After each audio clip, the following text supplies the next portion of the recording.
Do you remember there was like some instance, I feel, where like somebody did use the internet as terrorism? And maybe wrong? Seems kind of far-fetched to me, honestly. The internet has come a long way since the late 60s. What began in 1969 as a network between 4 West Coast universities has far outstripped its creators' wildest expectations. The World Wide Web was only invented in 1990, but in just 20 years it has transformed communications, business, and modern society, becoming a fundamental part of our everyday lives. I get asked a lot the question, why is cybersecurity important? I remember I went to a dinner and someone said, well, cybersecurity, what you mean want to talk about my computer? And we're like, no, well, yes, we want to talk about your computer, but we want to talk about your daughter's smartphone. And we like to talk about ATM machines, your doctor getting your record off the line, and about who controls the traffic lights when you go to stop. The internet has entered almost every aspect of modern life, and in the process has broken down barriers in communication, in commerce, in education, in public services, and in politics. But this new connectedness brings with it new vulnerabilities. I think we are really in a cyber era, and then there are lots of challenges as well as opportunities. In one way, the pervasive connectivity that we have accepted puts us in immediate contact with the worst in human nature. And not the worst in human nature, but the worst in human nature of 5 billion people. In the early 80s, cybersecurity was barely on the landscape at all. It was usually not that damaging. It would be more prank type of stuff, but it's certainly all business nowadays. It's about money, it's about profit.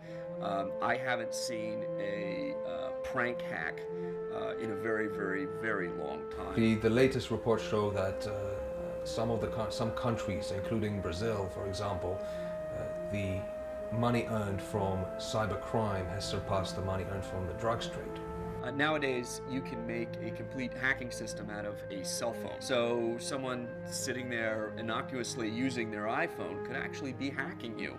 We have great technologies to protect private data, but often these technologies don't make it in the market or they don't meet user adoption. By taking advantage of security flaws, a hacker can steal a user's identity or gain access to bank details. Criminals, terrorists, even hostile nations can use botnets made up of millions of computers to bring down company websites, or, as happened in Estonia in 2007, to disrupt an entire country. Even the physical infrastructure of the web is vulnerable. Damage to choke points in the undersea cable network which carries most intercontinental web traffic could black out whole regions for commercial or political advantage. And the internet's great strength, its ability to work seamlessly across national borders, makes purely national solutions impossible. If we don't have some resilience in the system, then a failure in one area will cascade into others, and before you know it, you will not be getting food, you will not be getting money. I don't think that, for instance, the United States is 100% safe from the threat of cyber attack. I'm not sure that Russia is safe, and so I think this is still a big and global problem for everybody. Never before in history has mankind adopted a technology and become so completely dependent upon it in such a short amount of time. What is not clear is if there's a failure of this technology, will there be reversible consequences?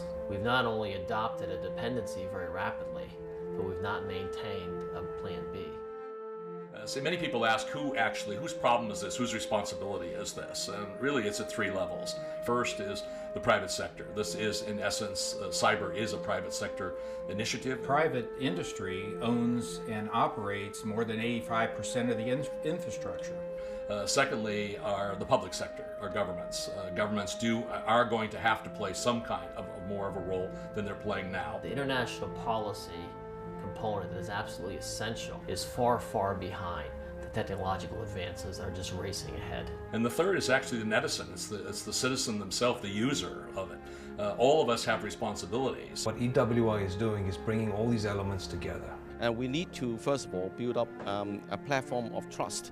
A lot of the confrontations and worries and fears are based on, have arisen because of the lack of trust, a lack of understanding. The EastWest Institute for 30 years has been about building trust. If there was any one subject in the last few years where it was absolutely clear there was not only no trust, but where everyone agreed you could not have any international cooperation. It was on cybersecurity. In Europe, it's the same.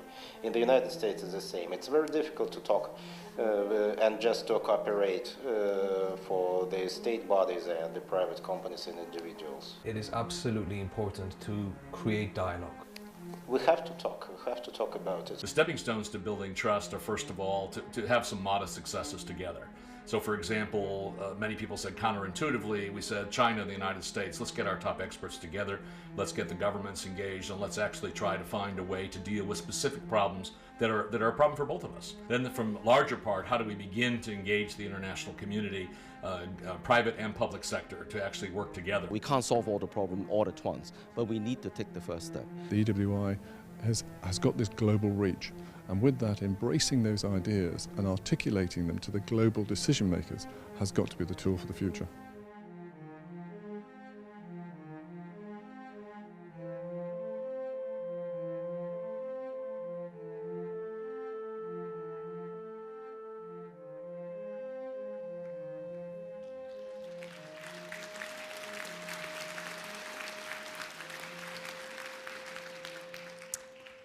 So let's talk to our experts about this. And Howard, you're the person at the White House that worries about this. When we talk about this, I mean, what kind of a dimension does the government see to this? I mean, what kind of attack would you most expect, or what worries you the most? Well, I think as far as the dimension goes, Bob, is the fact that this is something that affects end users, consumers, all the way up to classified government systems and infrastructure and everything in between.